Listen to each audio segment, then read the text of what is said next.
Well, folks, welcome to one more edition of Politics and Random. Egberto Willis, your host. Thank you so kindly for being here with me. Remember, those of you who are here early, go ahead and give me your thumb on YouTube, give me your thumbs or your likes on Facebook, give me your likes on Twitch and everywhere else. We got to get busy. Yvette Avery Herod, afternoon PDR Posse. Paul Fleming, ATL checking in. Nanette Bird Smith, hi y'all. Melanie Keaton, welcome aboard.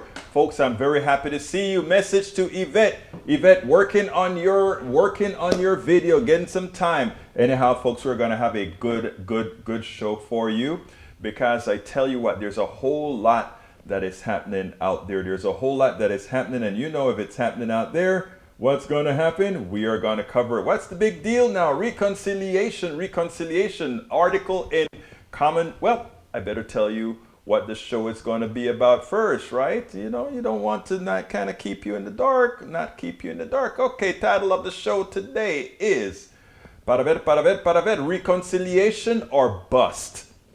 That is where I am at right now, and I'll explain that in a minute. Ruhle exposes legal tax fraud, and that kind of ties into it.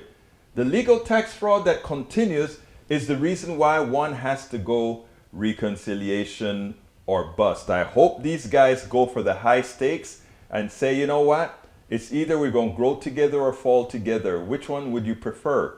And you know what? The wealthy terrorists that we have in this country, I don't know what they'll go for, but we have to decide that the politicians are going to have to decide who are they going to be for, the people or the wealthy, which there are a minute amount of them. I'm going to talk a little bit about that in a little bit as well.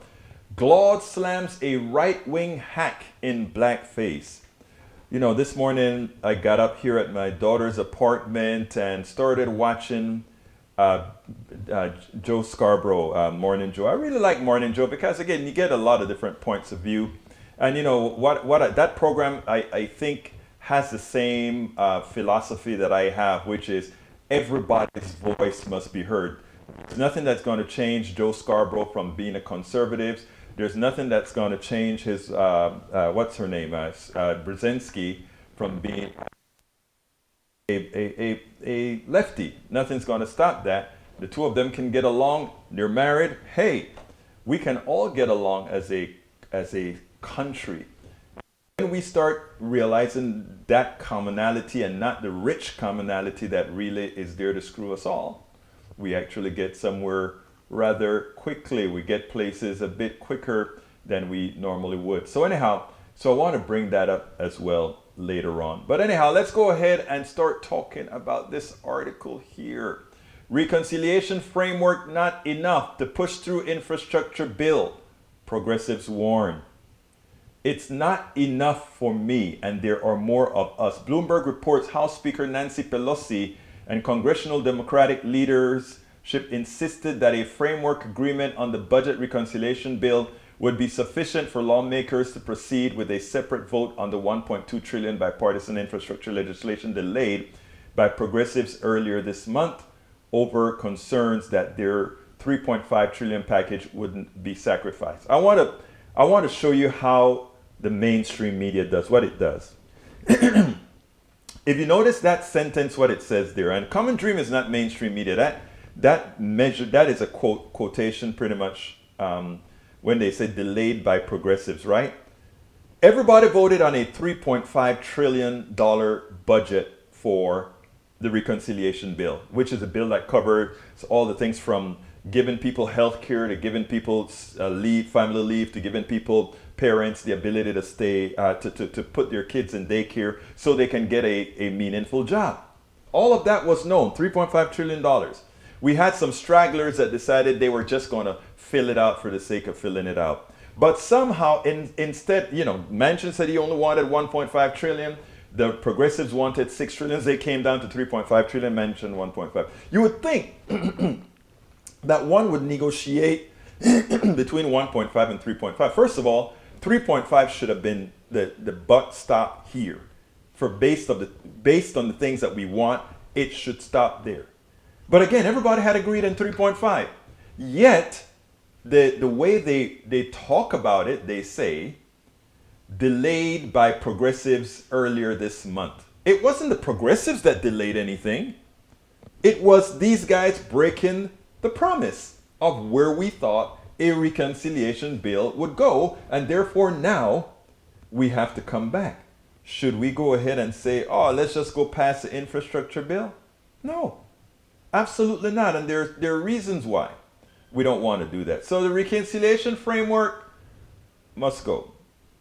Now, CNN chief congressional correspondent Manu Raja tweeted that after Pelosi pushed back on progressives' demands that a larger bill must pass the House first before they agree to vote for infrastructure, Jayapal asserted that a framework was unacceptable.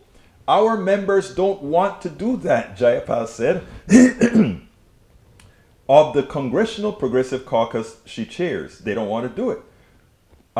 Pressed if she would vote against the infrastructure bill absent anything more than a framework on the larger bill, Jayapal told Raju that at this point, there are dozens of our members who are in that place. And I ask those members, stay in that place. All or nothing. And let me explain the reasons why I'm saying this. Every time we have bills, let's go as far back as the ACA, Obamacare. Every time progressives push and say we need this because, and we've always been right, okay? We've always been right. We have absolutely always been right that what they were supporting would not suffice. We were right with the ACA. We have been right with supporting drug programs. All these things we've been right. We know what we're talking about. But we told during the ACA that keeping the private sector involved without a backstop, meaning without a public option plan, will do nothing to reduce the costs of health insurance to the American people. And we were absolutely right. We were also talking about not allowing the pharmaceuticals to get away with not negotiating on prices. It wouldn't work. We gave up on all these things. We allowed them to take out the public option. And it cost the middle class millions. They said, oh, we will revisit it in the future. Yes, we will revisit it in the future. We are always asked to compromise for that group, that group that, you know, if we compromise, they're fine because they're not in dire straits. They don't need that health care. They have good corporate insurance. They don't need to have their kids somehow in daycare because they can afford the daycare given the salaries that they get and given the menial salaries many of the people we represent are getting. Not that their work is worth the menial salary, not that their worth is that of the menial salary. What it is that we simply protect a few. And they want us to sit back and just say, okay, it's all right. We'll just give it to you this time and wait for the next time around. Have you, let's see, Cindy Stiles, hi from San Pedro, California, welcome aboard. As well as Deb Denny, have you ever discussed a transaction tax system for more tax equality? You know, those are things that are great. Especially, let's talk about that transaction tax, Deb, and I'll tie that into what we're talking about because that was an interesting point that you just brought out here. Transaction stack, I think you're talking about in the market system trend. In other words, for every single execution of a trade on Wall Street, that there's a small transaction paid. Why not? It is making transactions on Wall Street is just moving paper around where you can make a lot of money or you lose a lot of money. But most of the times, because the stock market has a bias towards growth, most of the times you're making money. So yes, just like we have transaction taxes for a lot of things, why not have a transaction tax for every stock trade that you have? And what does that do for you? That is able to bring in a whole lot of cash from our capitalist system. Then we can say there's some justification. Then finally, paper pushers can be said to be doing something positive for society because we are skimming money from people who are getting money from doing nothing. So yes, I agree with that. That is something that we should be doing. That's a tax that we should be charging. That transaction tax that you're talking about. Any other taxes that you think we should talk about? You know, the other thing is that the tax that's the billionaire tax. It shouldn't be called a billionaire tax or anything like that. That taxing wealth itself. They say, oh, we can't tax wealth. That may be unconstitutional. Okay.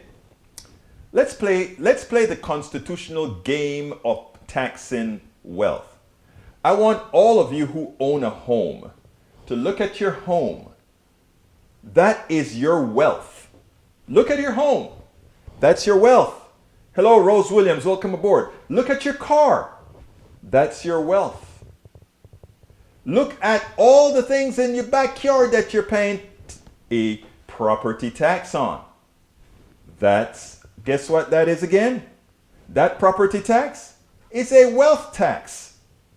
So, when they come and they try to tell you, well, if we were to go ahead and apply a tax to the billionaires and on the wealth, what they like to call the unrealized wealth. Let me explain what that means. Let's say I buy a stock of IBM. I bought the IBM stock for $5. That IBM stock is now worth $1,000. I am not going to sell that stock. I keep that stock because I know that the IBM stock is likely to go up all the time. They pay a dividend. I will spend a little bit of money on taxes to pay, income tax on the dividend. But where I'm making the massive amount of money is on the stock itself. And what do companies do to help the wealthy?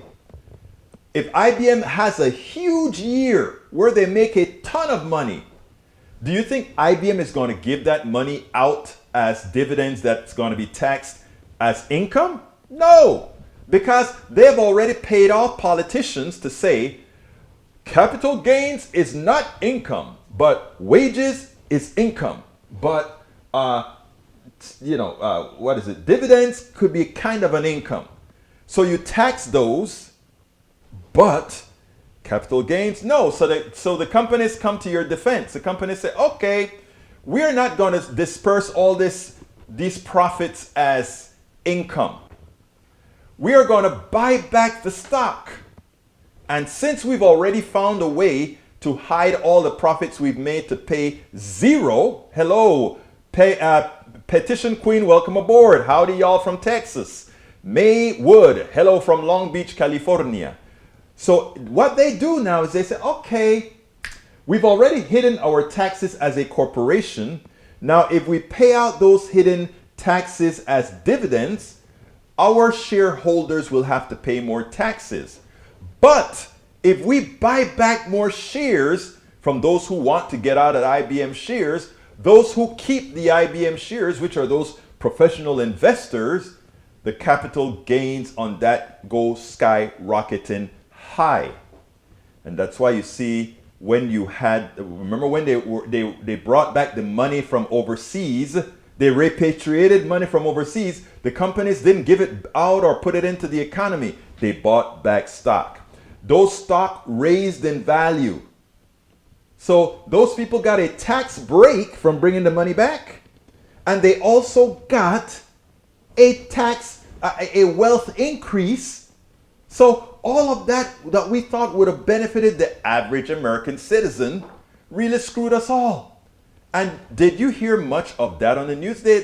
Stephanie Ruhle may have said some of it in passing, and a few other people say, but they don't say how corrosively destructive that really has been to our society. How it means that we all will have to cover for the rich. You know, what I like to tell people all the time, and it's important that you realize that. The wealthy, everybody likes to talk. Welcome aboard, Paul Fleming Sr. Welcome aboard, Tom C. Welcome aboard, Petition Queen. We like to talk about about those people who are skimming the system. You know, they like to talk about the welfare queen. The welfare queen, if the welfare queen gets away with $500 or $600 a month, that is not even a fraction of a rounding error in what the rich get away with. Not even a fraction of a rounding error. What do they get away with? Well, they get away with appreciation of their stocks without ever having to pay taxes. But here's the other kicker that they do. They don't want to sell those stocks. And why don't they want to sell? Because they'll have to pay capital gains. Even though capital gains, the tax rate of capital gains, in other words, money you did absolutely nothing for, is less than the tax burden for somebody who goes out there and sweeps the floor, who goes out there and do all this work with their hands, with their minds. That person who sits on their butt at a pool and get those capital gains and capital gains realized, meaning they cash in their stock and they get the profit, they only pay a certain percentage on the profit, not as much as the 30-something% the average American citizen who made that kind of money would pay if they worked for it. So they don't pay that. So they don't have to pay that. We do.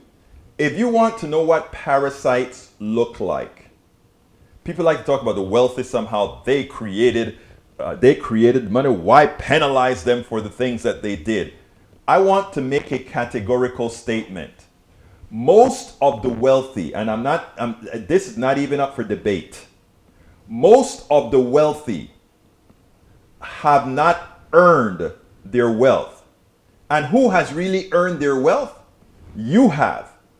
You are the one who've done the work for the wealthy. You are the one who has made sure that the wealthy could skim your income and become wealthy on your back. Don't ever forget it. Don't ever sit back and believe. If you doubt it, let's go ahead now and play Stephanie Ruhle, because what she had to say is brilliant. Check this out, and then we'll go ahead and take it on the other side. Stephanie Ruhle told an inconvenient truth. I want you to hear the rhetoric then from the congressman, and then we'll take it on the other side, because this is rather important, and it'll probably go over the head of many what the congressman is really talking about. One thing that jumps out to me is that estimates show we could raise $500 billion by taxing just 200 companies, a minimum of 15%, and less than 1,000 Americans. What does that say about massive inequality at the super top and bottom in this country right now? Well, I think you made this point very well about a few minutes ago about the fact that some of our companies who do business here and take advantage of our great law enforcement and our infrastructure don't actually pay anything at the end of the day, and that just doesn't make any sense. Everybody here pays something, and the idea that they're not even paying the minimum corporate rate makes no sense. So the 15% just adds up, and when people talk to me about it, that just is common sense. You know, I think we've got to figure out a way with all this to make sure we pay for whatever we put up, whatever we propose, because we can't just keep borrowing on the backs of our kids and our grandkids. And I hear that all the time. Like, we've just got to be smart about this, and people are really worried about our economy. So those are, but figuring out all those provisions, Stephanie, you know, are tough, as you said before. The details really matter. You want to make sure you don't craft something that suddenly a bunch of lawyers figure out how to work around it. That doesn't work either. So, you know, this is what we're working on and around the clock, but it doesn't make any sense to me, as we're in good faith negotiations, which we've been with across the spectrum for weeks, that we'd hold up a vote on our bipartisan infrastructure package, which is the roads, the bridges, climate resiliency, getting lead out of our water. It doesn't. Why would you hold that up, millions of jobs a year, while we're negotiating the other package? And that's really what's left a lot of us scratching our head. And frankly, back home, from whether it's hardworking men and women of labor or others saying to me, why are you holding this up? And many of us are asking our leadership, please just bring this thing for a vote. Let's get this done across the finish line. Let's get a win for the country here. And many of those same hardworking Americans are saying 15%, lawyers and lobbyists be damned. If companies have to pay just 15%, that's still a whole lot less than what you and I pay every day every year. Congressman, are you kidding me? Why are we holding it up? We're holding it up because you cannot be trusted as not being a thrill for the wealthy and corporations. That's why we're holding it up. Yes, you get your infrastructure bill passed, the one that builds bridges, the one that does all these hardware things, and get all those corporations who just want to build these products because they make more money.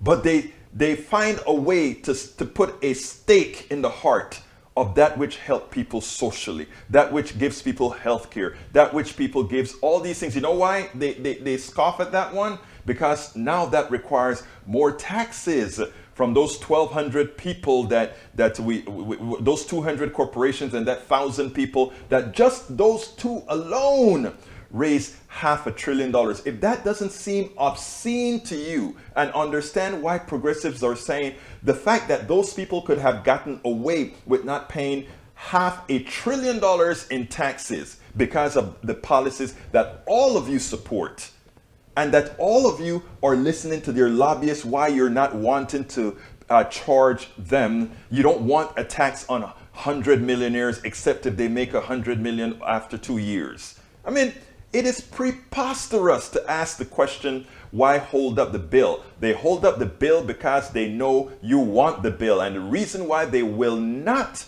vote, or they should not vote, they will not, I don't know what they'll ultimately do, but the reason why they should not vote on the infrastructure bill is that we know it's needed. We know you want it, and those same corporations that want to profit needs those bridges repaired. They need those ports repaired. They need those airports modified to handle bigger aircraft, etc. They need that, and they don't want to pay for it. They want tax dollars to pay for it. Okay, if you want our tax dollars to pay for that, then we need the tax dollars to pay to ensure that the people who are going to build these things have child care, to ensure that the people who are going to get sick who build these things have health care, to ensure that the old people who have worked for you in the past for more than you have paid them will have dental, ear, and eye coverage. You know, it's sort of a two-way street. Not all the time should we transfer all the wealth to the top. And all Democrats who are not seeing that, all Democrats who are holding out right now, let's get the deal done, whatever they are willing to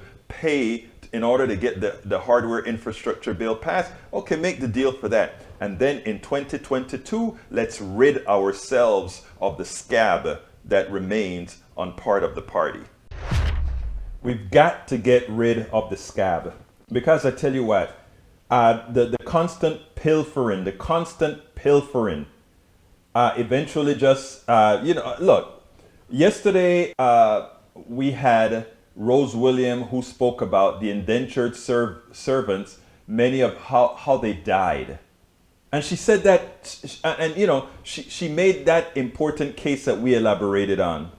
And it's important for all Americans to realize that we are heading into the place of indentured servitude, even for those who are homeowners.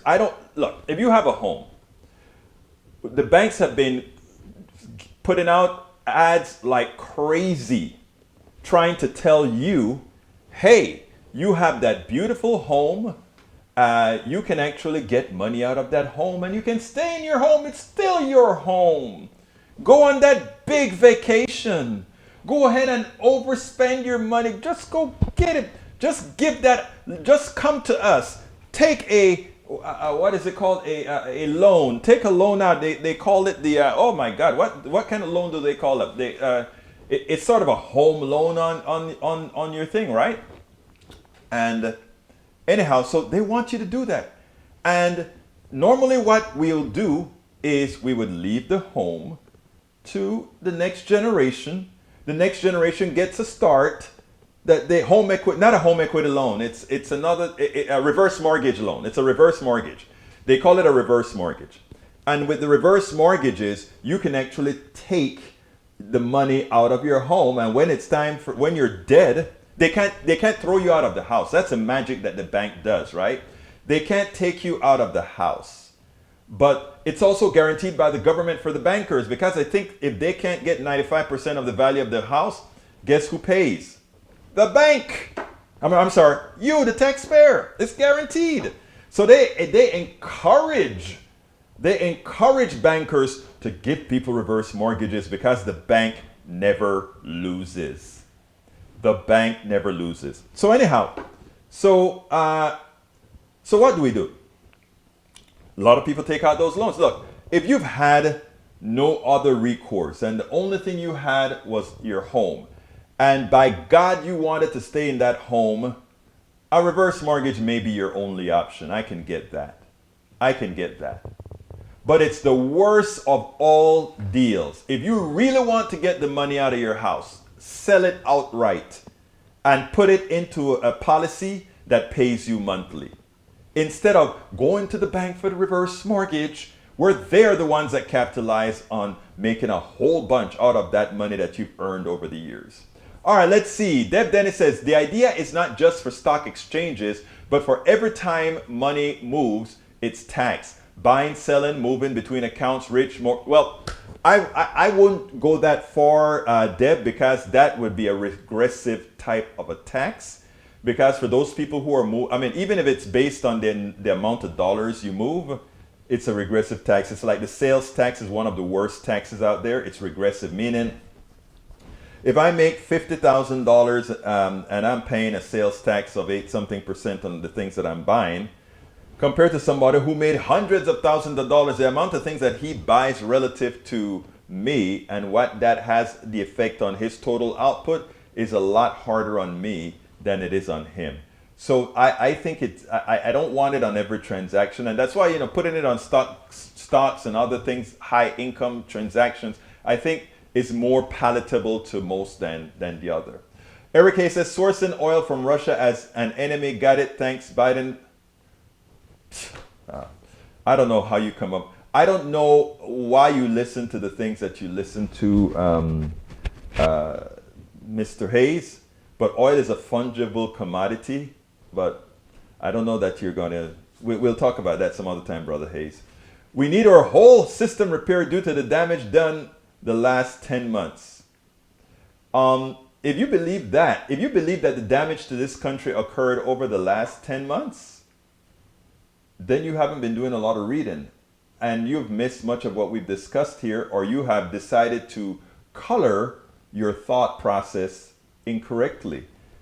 Let's see what else we got here. Melanie Wood got it to me about reverse mortgage. Thank you, Melanie. Maywood said, we'll be in and out, getting ready for the dentist appointment. Should be getting my new teeth today. Yay to your new teeth. My brother Eric Hayes says, you as a homeowner should maybe educate yourself, right, Egberto? No one is forced to borrow. It is a choice.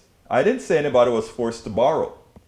I never said that. What I said is that there are a lot of ads out there trying to convince you to do the wrong thing.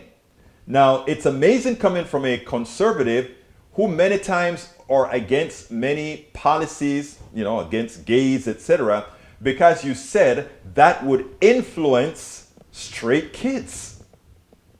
And somehow corporations who have a ton of money to influence Americans, somehow it doesn't matter then.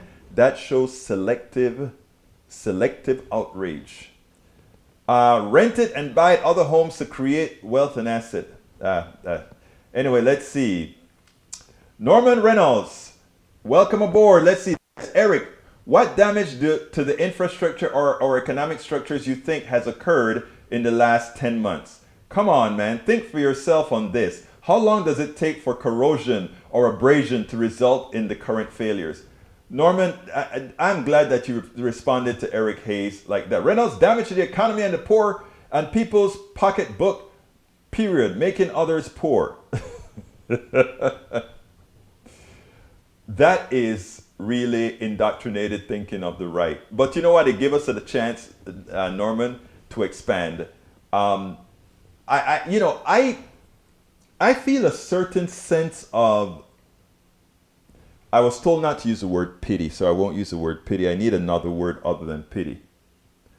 But I feel a certain amount of sorrow for somebody so easily controlled by the ideology of the wrong. Hello, Linda Jo Kessinger. Maywood says, You're right, Egberto. The poorer you are, the greater percentage of your income you pay in taxes, especially sales tax. Yeah, so we have to, and those are the things we have to mitigate. And that's the reason I don't support those types of policies, if you will. Let's see. Yes, you keep drinking your own Kool-Aid, Egberto. No, I drink just stuff that makes sense, stuff that is backed by numbers. And Norman just gave you an answer. Norman just gave you a sign. Norman is a very good engineer. Norman worked for the oil industry. Norman built things that you probably couldn't spell, but he built it. And the thing about building those things is he understands exactly all those concepts, right? So my suggestion to you is to, if Norman speaks, listen. And we have a lot of pros in here. When Tom C comes with his stats, listen. When Michael, oh God, we miss Michael so much. When Michael speaks, Michael is not here. Rudnin is not here with us because he can't make it at this time. But I must say this. I want to give you a happy tone. My daughter is in recovery, and she comes home to her apartment tomorrow. So I can't tell you the level of excitement that is in my heart right now, because right now we've been just visiting the hospital 4 hours every day as soon as the program is over at 1. So I'm ecstatic, right? I mean, it's going to be a very long recovery, but I'm ecstatic that she's coming here and I can take care of her here. So that is just, my heart is swelling with, I am so damn happy. So damn happy. Anyhow, but Eric, like I said, I really urge you to listen to the things from a lot of people in the room. You notice they've all the progressives have been very welcoming to you, and they've been very measured in the way they speak about the misinformation coming from the right, much more so than on other progressive shows that I've seen. So I think you should take solace in that and try to learn and try not to be so indoctrinated with the fallacies that come from the right. And for anyone that's listening on podcasts, right-leaning and somehow buying the Kool-Aid from the OANs, the Fox News, etc., I would also urge you to consider listening and doing some critical thinking. Critical thinking.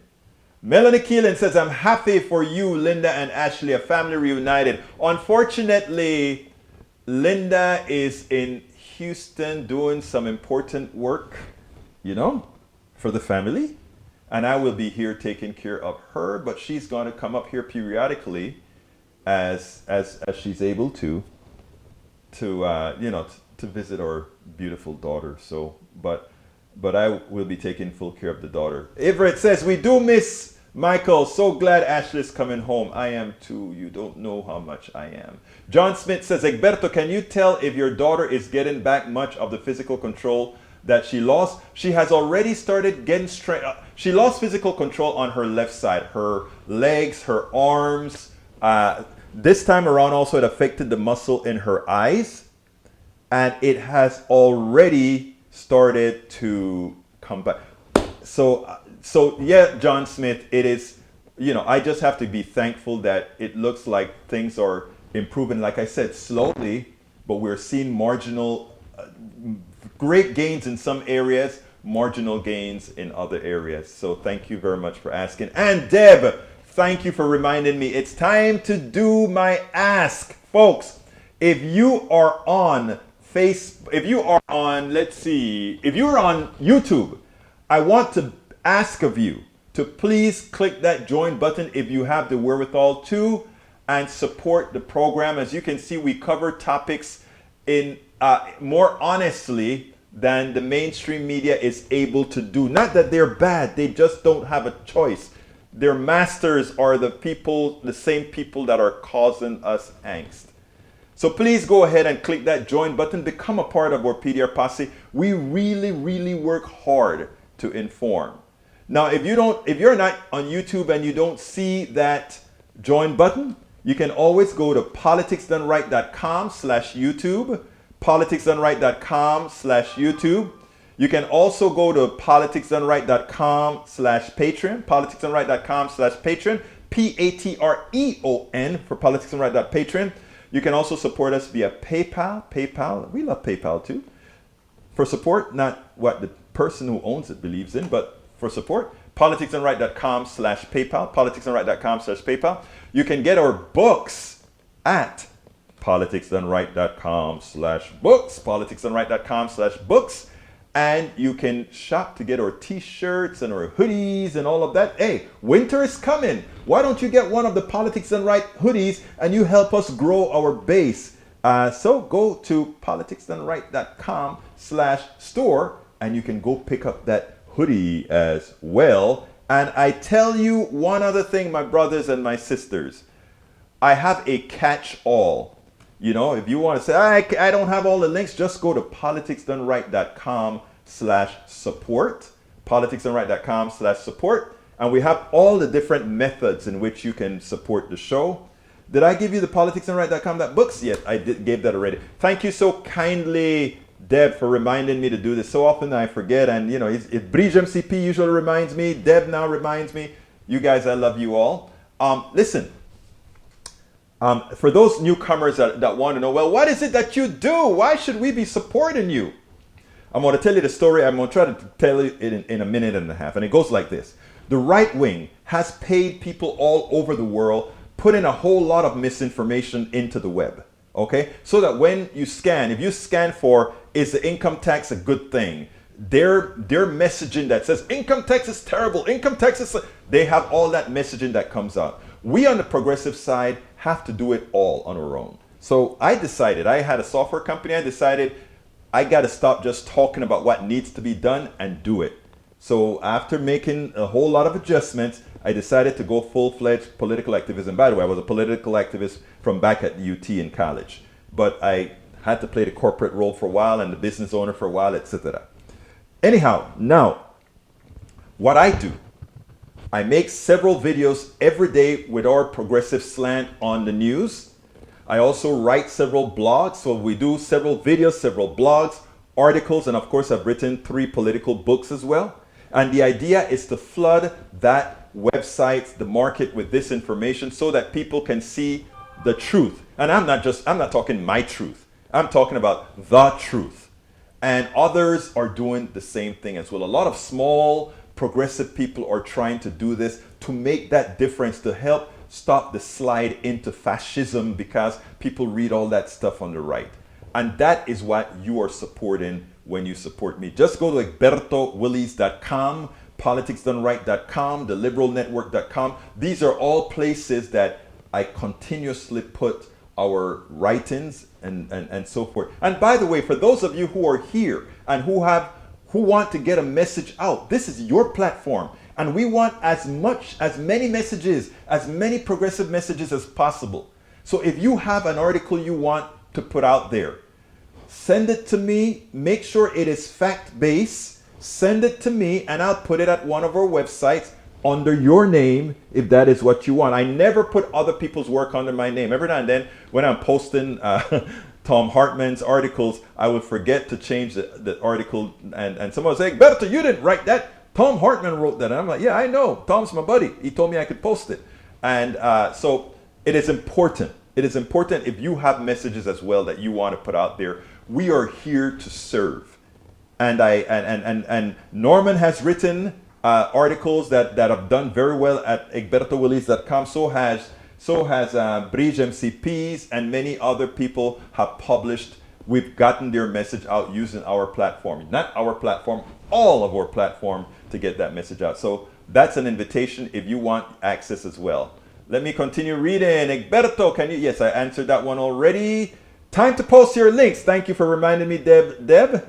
Let's see, we got now. Petition Queen says, anyone who knows Egberto knows he's the hardest working person around. I so appreciate him, and I so appreciate you, Petition Queen. Absolutely. So don't let Petition Queen fool you.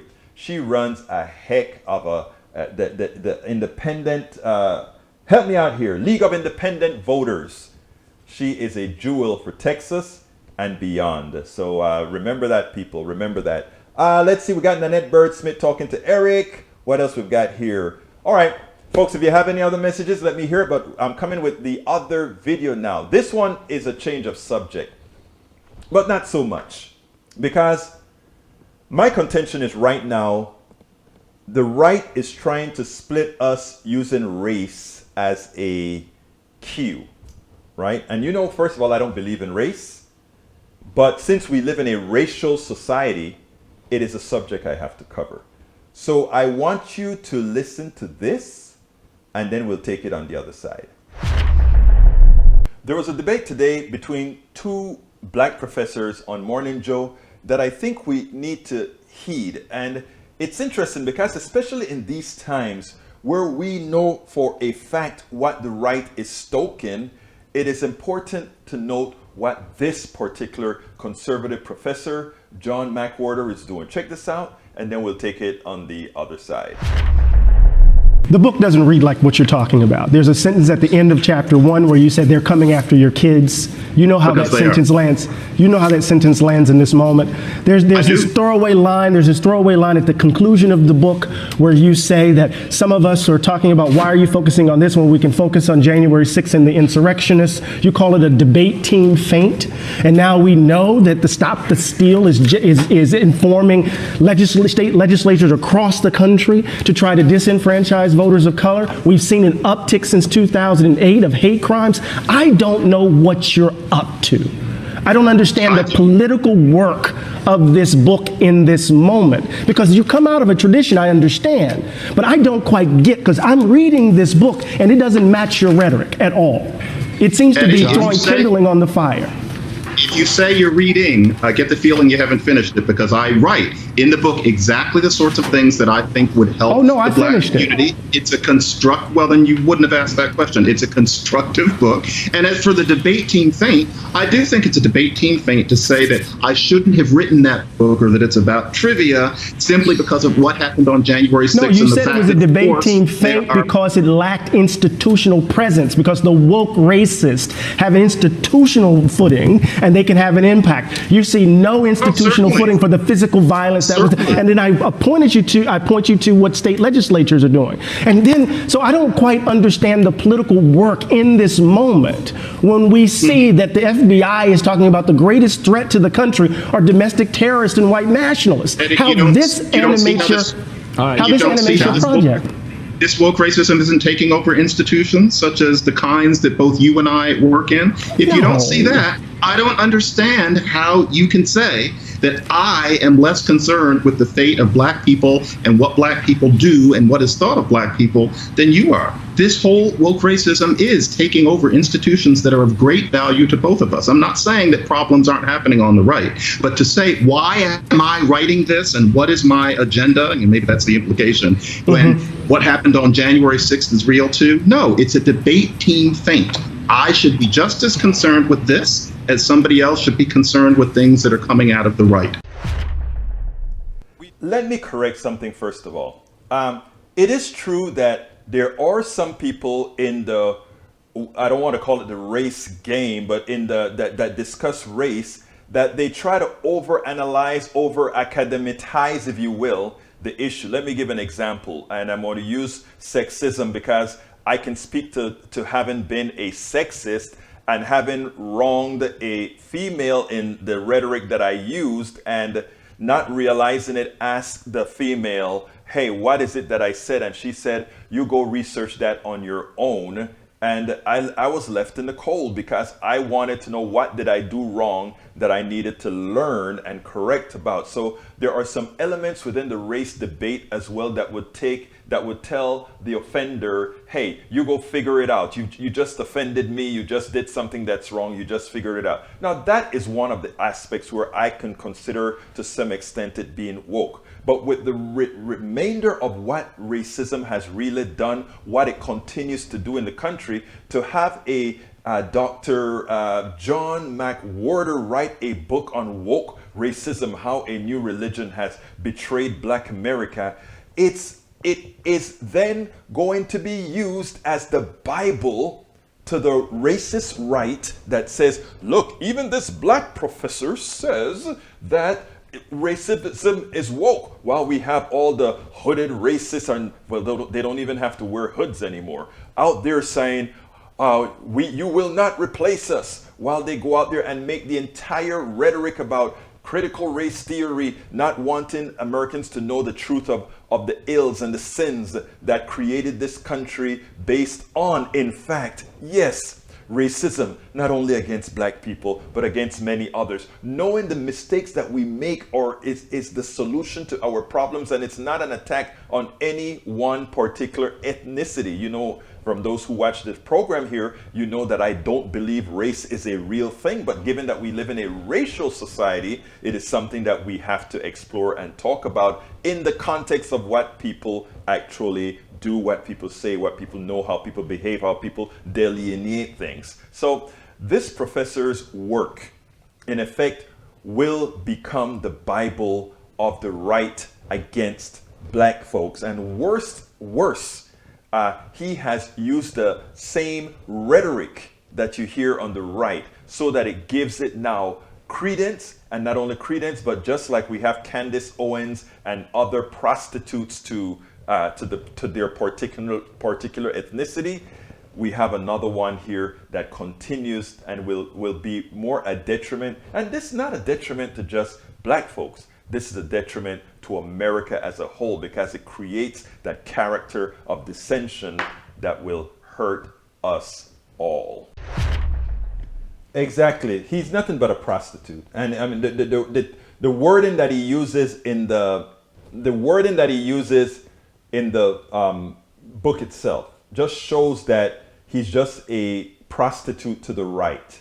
And the good thing for him is, okay, I got a black face, so I can say certain things that you guys can't say. You know, I don't believe that crap either. Anyhow, continuing, John Smith says, when will the political left realize they keep grouping people by outward physical aspects, then claim one group is a victim of another when it's not the case? John. I'm glad you're here. I really am, because I can actually point that out. That is a statement that the right likes to use. And I don't understand how they use that statement when you see, you don't only have to listen, when you see what those people on the right, those white supremacists under the name of Donald Trump are doing, when you see what Donald Trump is saying, when you have your crew marching through land saying we will not be replaced, when you have groups of white nationalists saying this is a white nation, how then can you actually say, I don't understand, when will the political left realize they keep grouping people? No, they don't keep grouping people. America has grouped people. Redlining is a real thing. Going into a community and dissuading you from purchasing homes in certain areas, even though it's illegal, is something that still goes on. These are not imaginary things. I live it. And the most difficult thing, or the most frustrating thing, is to have somebody tell you that, oh, when you walk into that store, that they're walking behind you and following every step that you make isn't because of your hue, it's not because of your color, it just happens to be. When you go to a bank for a loan and they tell you, don't even bother applying, and they tell your friend who is a coke addict, and one can see it from his nose, and they tell him, sign it up, there's this special program here that you can probably qualify for as a small business. These are not questions that I'm asking that I've read from the left. These are things that I've lived. I'm writing a book on all these different issues I've gone through. I'm going to tell you a little quick one here that got me, because we so export racism that it goes that it goes without saying. Okay, let me see what you say here. You said, which is racism at heart? Why is the political left pushing for segregation? I'm not pushing for segregation at all. Egberto, can you make any of your arguments without claiming no one is a part of a group by external aspects or a victim of another group? No, I can't, because that would be a lie. The native Indians were a victim of white settlers. That's just a statement of fact.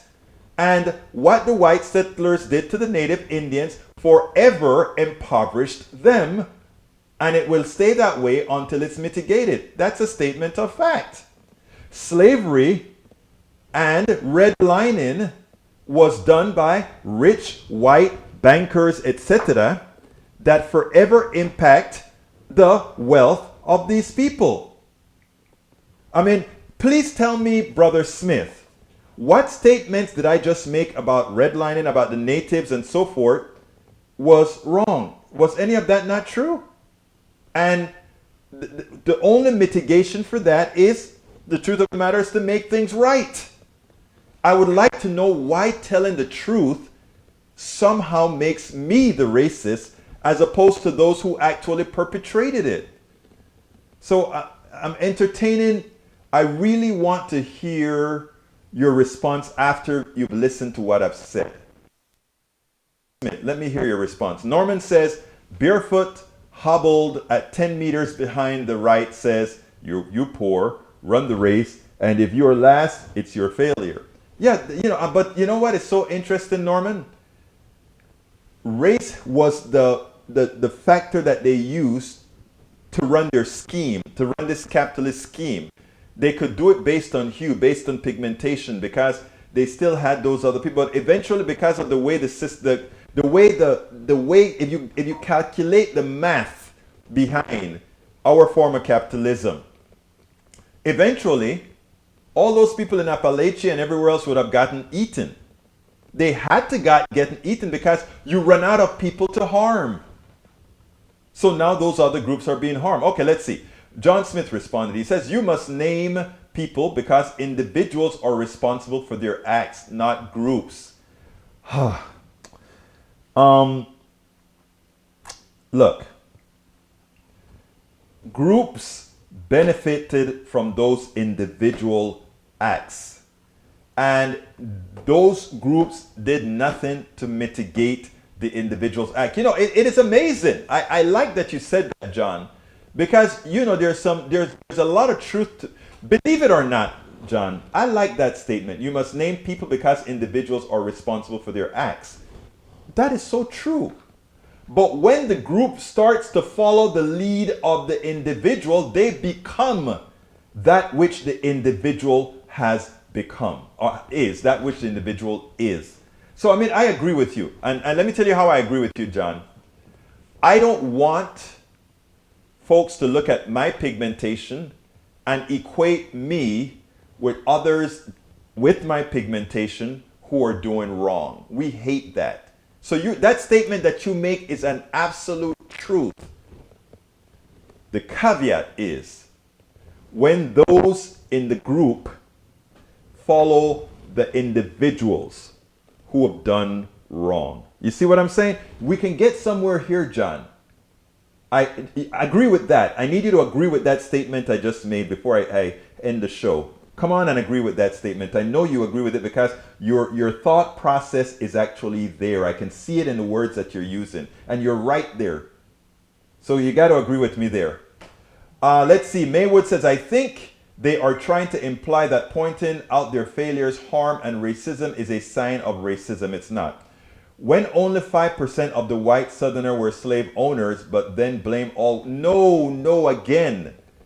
It's not that you blame the 95% of white people that weren't slave. Look, let me first make a confession. Guess what, guys? My largest audience is white.